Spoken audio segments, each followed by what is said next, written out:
C'est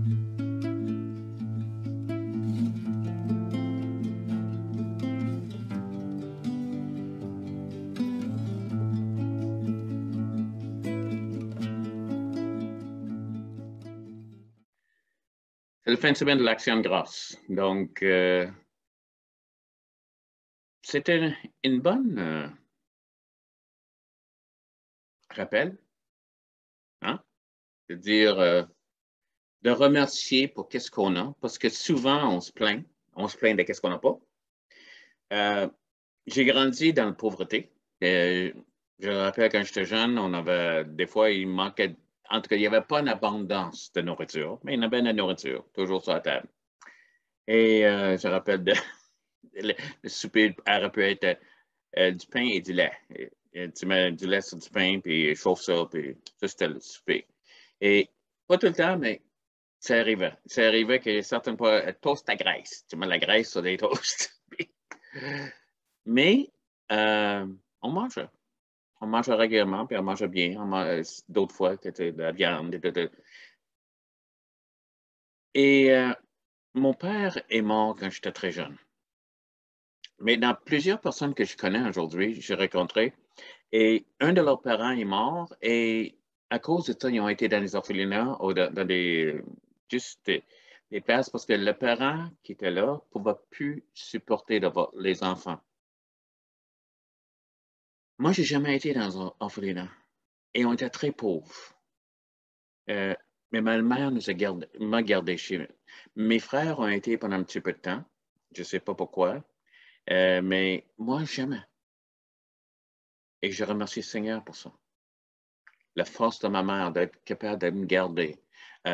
Juste, j'étais entouré, j'avais une place.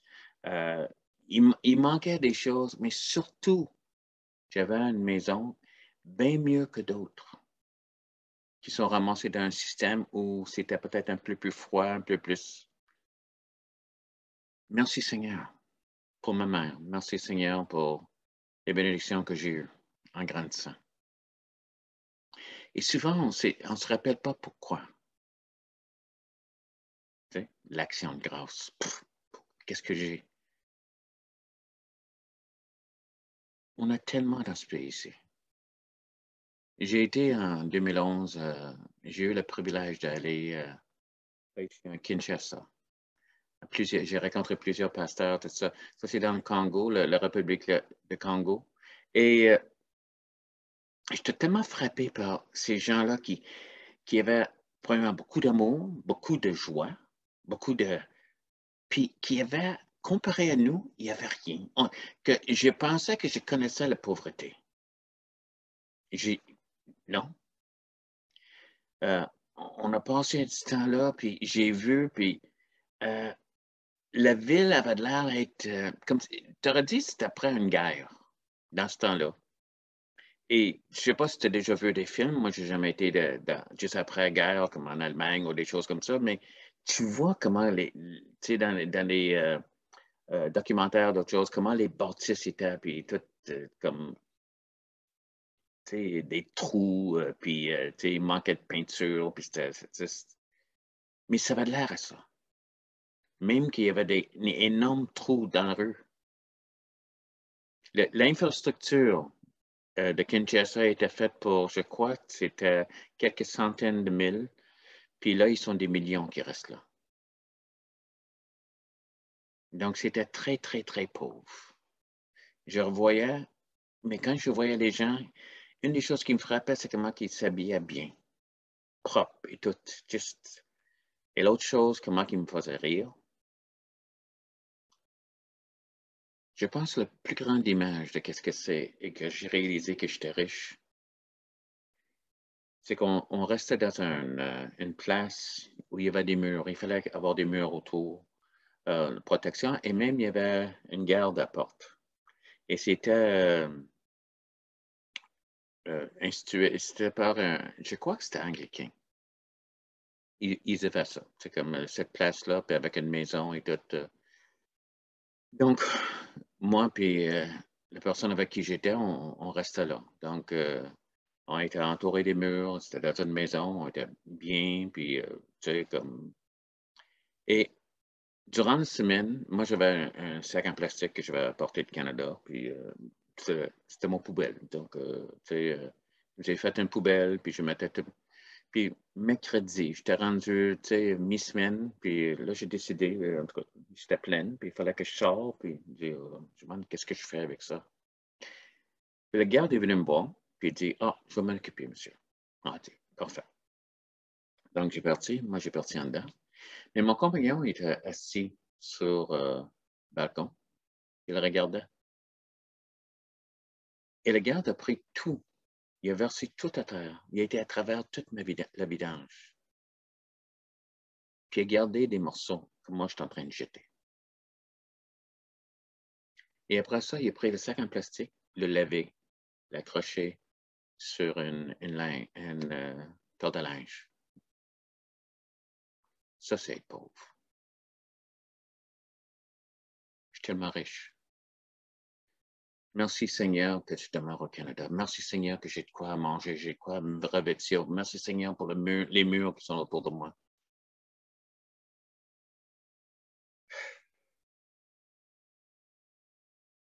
Je parlais de ces personnes-là, puis une des questions qui est arrivée, on jasait c'est la question du suicide. Ils n'entendent pas parler. Les autres, ils ne pensent pas à ça. Il faut qu'ils survivent. Il faut qu'ils vivent. Et ils sont très reconnaissants à la vie.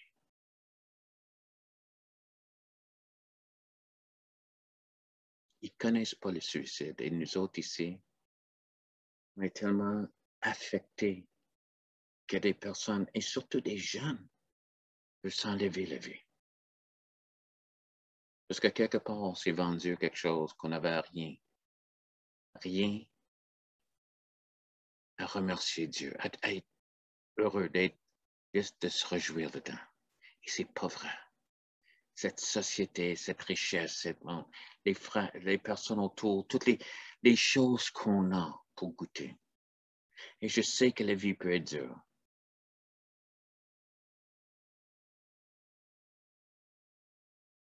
Mais il y a des bonnes raisons de remercier le Seigneur. Demain, ça va aller mieux. Ça, c'est certain. Si tu es dans un état maintenant et tu te demandes, j'ai rien à remercier, je pense que si tu regardes en dedans de toi-même, peut-être tu vas en trouver. Et si tu n'en trouves pas, parle avec quelqu'un, raconte quelqu'un. Et peut-être c'est ça le problème. Tu te sens seul.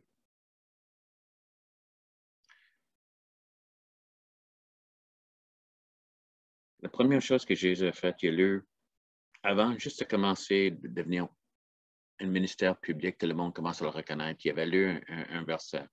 Et ça se trouve vraiment, c'est en Luc 4, mais vraiment, c'est une citation de Isaïe 60. Et une des choses que Jésus a dit, je suis venu pour guérir les cœurs brisés. C'est une des raisons qu'il est venu. Il est venu pour toi, pour te donner une raison de te remercier, d'être rempli de joie, d'être rempli de reconnaissance. Il veut le faire pour toi. Si tu connais le Seigneur, même dans l'Église, des fois, tu peux te sentir seul.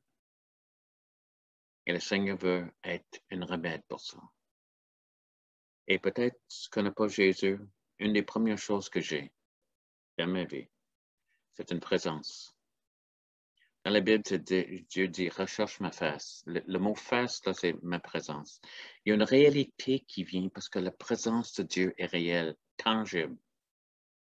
Et je le ressens régulièrement. Parce qu'il est là avec nous.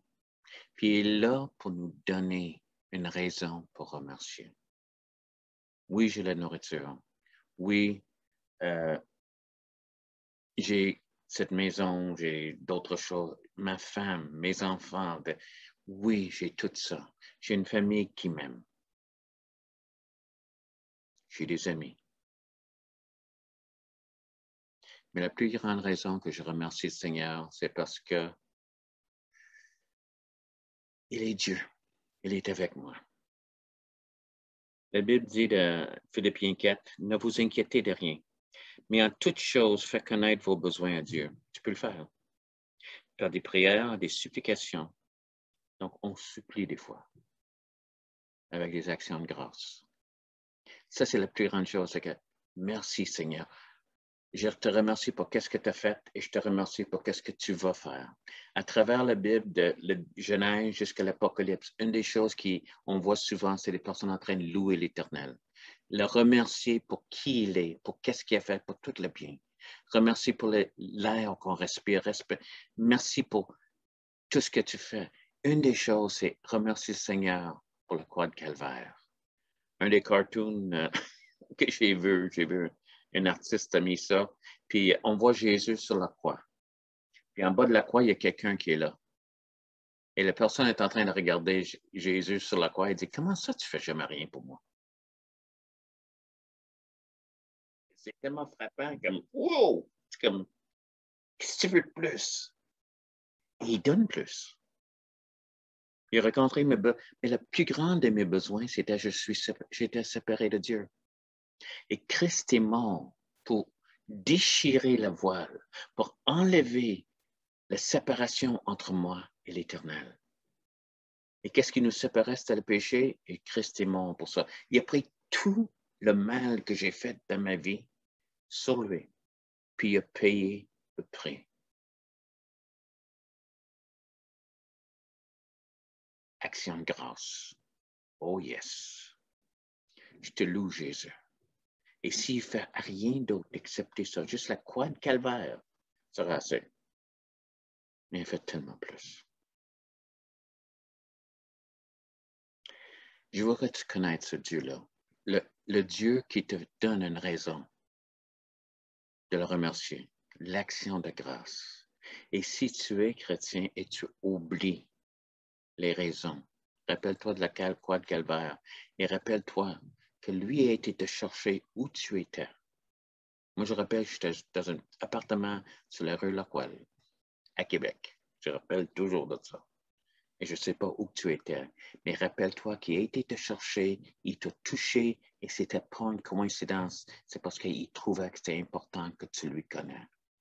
Et maintenant que tu es avec lui, pendant qu'on était encore pécheur, Christ est mort, combien plus est-ce qu'il va faire pour nous maintenant que nous sommes ses enfants?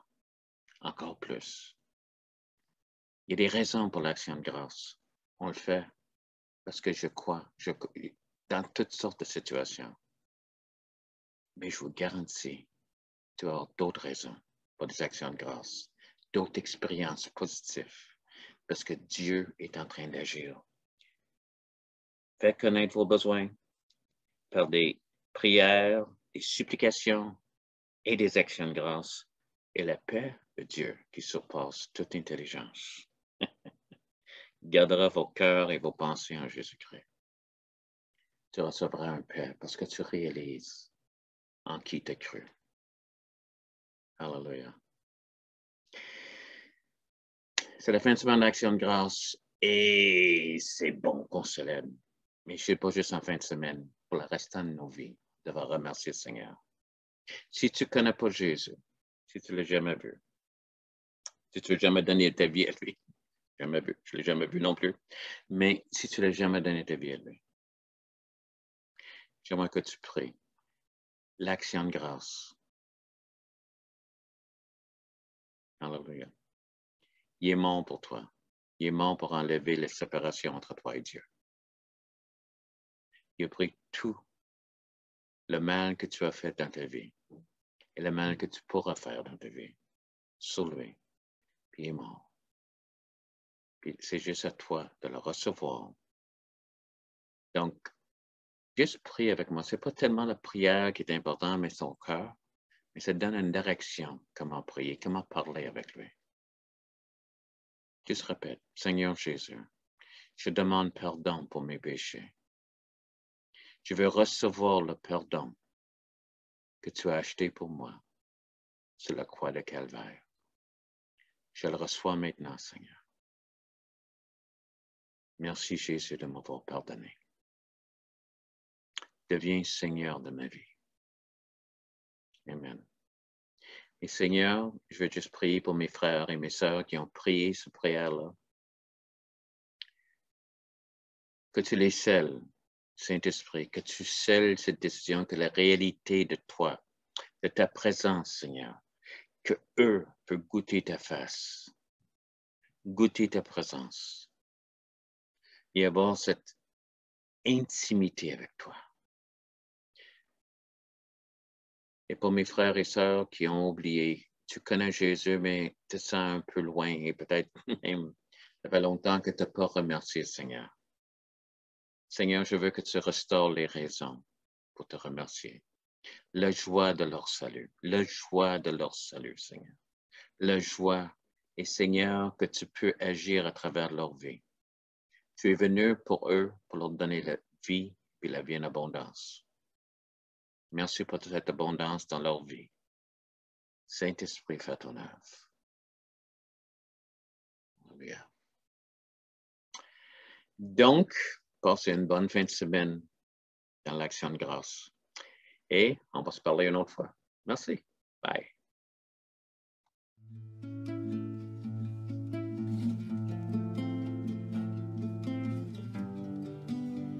Quand on cherche sincèrement, il y a des réponses qui s'offrent à nous. Comment peut-on concevoir, accepter que toutes les autres... OK. Est-ce que quelqu'un d'autre a une réponse? Écoute, non plus, je ne suis pas 100% avec ça. C'est la réponse. Qu'est-ce que vous pensez? J'avais pas de réponse. As-tu d'autres idées? J'ai une réponse. On t'invite à rejoindre. Et si tu as des questions, tu peux les poser. Mais Dieu t'aime. Rappelle-toi, ça, c'est la conclusion qu'on a. Et il veut rencontrer tes besoins. Puis la parole nous dit que Dieu ne rejette pas un cœur brisé puis un esprit contrit.